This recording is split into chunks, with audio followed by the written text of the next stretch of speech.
All right, so we proceed to the next slide. Okay.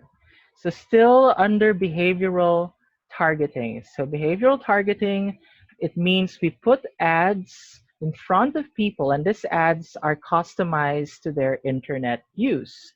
So depending on what are the websites you frequently visit, then the analytics might say, oh, this might be the kind of ad that so and so is interested in. Okay, so it's become fairly easy for marketers to tailor the ads based on the prior websites we visited.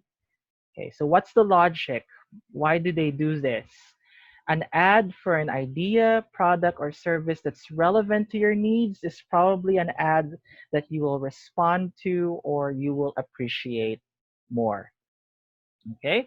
So, syempre, nakita mo sa Facebook, uy, tamang-tama, I'm interested in this topic or in this issue, and oh, there's an ad that's somehow connected to it. Then you'll probably click it or at least appreciate it that it's there.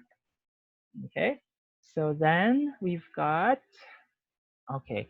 Now here's where there's somewhat of an ethical debate. Okay? So there are privacy concerns because obviously, um, when we talk about behavioral targeting, then they know what websites we've been to. Okay. But here's the interesting thing, there are actually some consumers who are more than happy to trade off their personal information in exchange for useful information online. So, pumapayag sila na malaman yung search history nila, yung website history nila, in exchange for having relevant or useful information served to them. Okay. In fact, in an article by Marketing Daily, it was found out that more than half of respondents in one survey said they're willing to provide demographic information in exchange for personalized online experience. So they're willing to sacrifice their privacy or their privacy, if you speak with a British accent, in exchange for a personalized or tailored online experience. All right. So therefore, this kind of targeting allows advertisers to identify our consumption practices. Okay. And these advertisers, they argue that it increases efficiency, it saves money, it reduces what they termed advertising bloat. So ano yung bloat? For example, when you buy a smartphone, sometimes there are apps there that are already pre-installed and you don't really need them. And sometimes what's annoying is that this bloatware, this software that's not really necessary, sometimes they're not even easy to uninstall. Okay, so in the context of advertising, bloat, on the other hand, or advertising bloat, means that through behavioral targeting, we won't get exposed to commercial messages about products that we don't want. Okay? So yun yung sinasabi ng mga advertisers. Kailangan ng behavioral targeting because, well, it benefits us, but it also benefits the consumer. They'll only see ads that they might be interested in instead of seeing random ads. So I don't know if you'll agree with that, but that's one of their arguments for using behavioral targeting.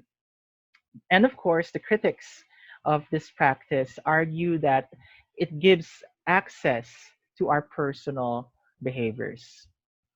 All right, so that's behavioral targeting. Okay, so before we proceed, I'm curious, kayo naman, anong opinion nyo? Is it okay for websites to have access to our, you know, what do you call this, online patterns of behavior? Alam nila kung saan tayong galing website. They know what kind of products we're interested in, kung anong mga interests natin. Or do you think that's completely unethical? So, anong opinion po natin with regards to behavioral targeting? Any volunteers?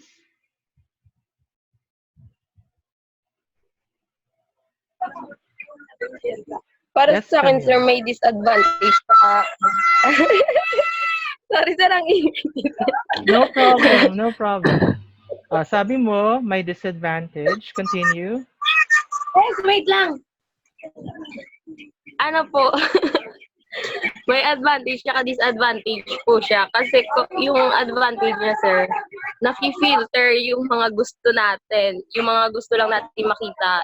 Yung ipapaano sa atin, ipapakita. Pero yung disadvantage niya, sir, parang na na ano yung privacy natin na every time na may gagawin tayo, alam natin na may nakakaalam. Yung parang Okay. ganun. Okay. Thank you so much. Actually, the cookies that I was talking about earlier, you can delete them using your browser, whether it's Chrome or Microsoft Edge or Mozilla Firefox. There's always an option to clear the cookies or to clear the cache, CACHE, it's pronounced cache. Kaya lang, some websites, when you delete the cookies, you have to log in again, or they forget where you were during your last visit to the page. So that's what I was saying earlier. These cookies, yes, they also provide functionality. You know, they save us time so we don't have to enter again our login information sometimes during one particular session. Of course, when you close the browser window and you open it again, then you might be required to log in. But also, cookies are used to track our movements online. Okay, so then we proceed to the next slide. Okay, so anong ginawa ng SSK para sa kanilang msnbc.com advertising campaign? Okay, so this is what they wanted to accomplish. They had two goals. Tan, could you read the first goal? Increase the number of unique viewers who visit the site. Okay, And number salam. I, Okay, sige, sige, sige. And number two? number two is increase the number of per clicks per visit among the current msnbc.com users. All right, salamat Tan. Okay, so unique viewers.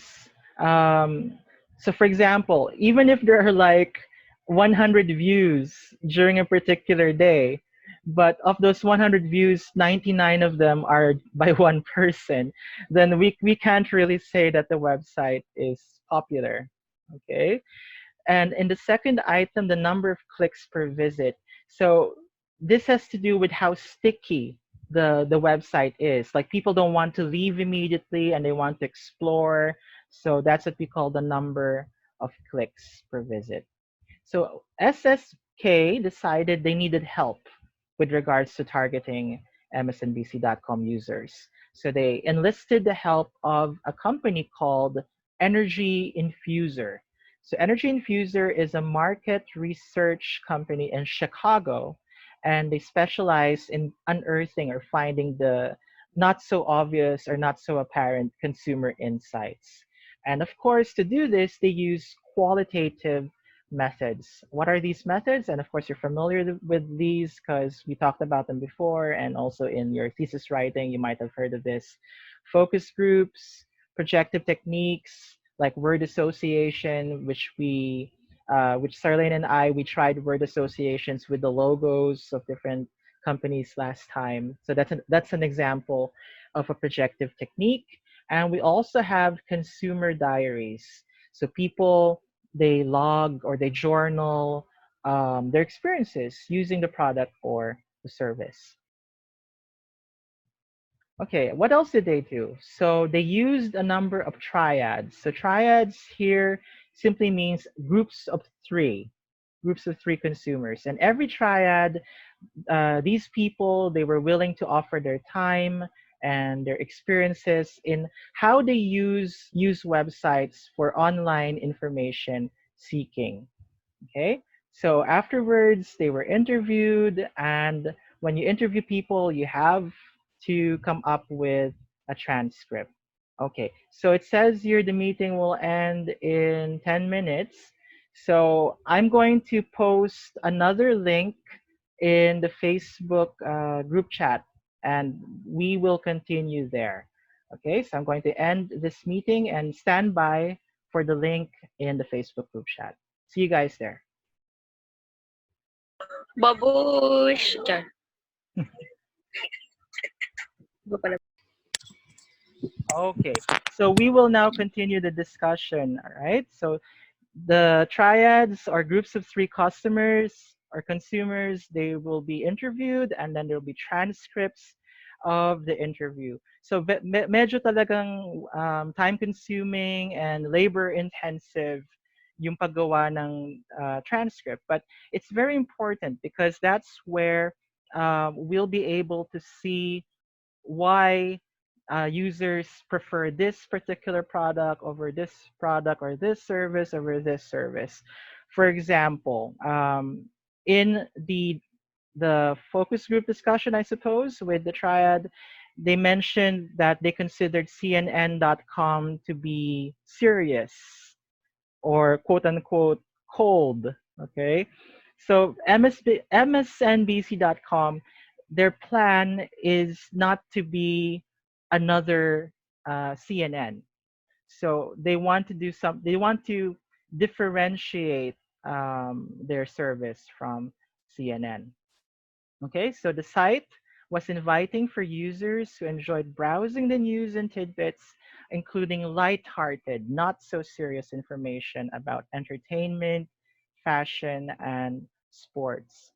Okay, so actually, when I think about this description of MSNBC.com, that it also has lighthearted information and stuff, and it's designed in a way that's not so serious, it also makes me think of MSN Philippines. Some browsers, when you open them by default, they will open the MSN Philippines news website. I don't know if you've ever seen the MSN Philippines news website, but it has a similar approach in how it distributes or disseminates the news. Okay, so we proceed to the second to the last slide, I guess. So we have tweakable ads. Okay, so when you say you can tweak something, you can modify it a little, make some small changes, stuff like that. It's tweakable. Okay, so ads can be digitally altered so that they contain elements that are relevant to the viewers at the time that they watch them. So for example, the Fox network in the US, their tweakable ads feature changeable voiceovers, the scripts could be changed, the graphic elements could change, images could change, depending, for example, on demographics. So the ad, if it's a teenager watching the ad, then all of these different elements of the ad will tweak, to appeal to teens. If it's someone more senior, like an older person, then the ads could also be tweaked. So that's why we call them tweakable ads. All right. So this is the last slide. And as early as I think the first week, I gave you already the online instruction delivery plan. So you shouldn't be surprised that today we have online activity 1 because that was clearly mentioned in the plan for the whole final period. And okay, so here are the details of the plan of for activity 1. So what will happen is that after the class, I will be uploading 2 videos, and for each of these videos, there will be guide questions which you need to answer. So as always, the videos will be accessible from the Facebook group. Or if you are following the YouTube channel, then it will also obviously appear there once the videos are uploaded. Okay, so this activity, we only have, if I'm not mistaken, 2 online activities in addition to the final output. So while you're working on the final output, take note there are also 2 online activities. These online activities, they're more or less like the equivalent of quizzes.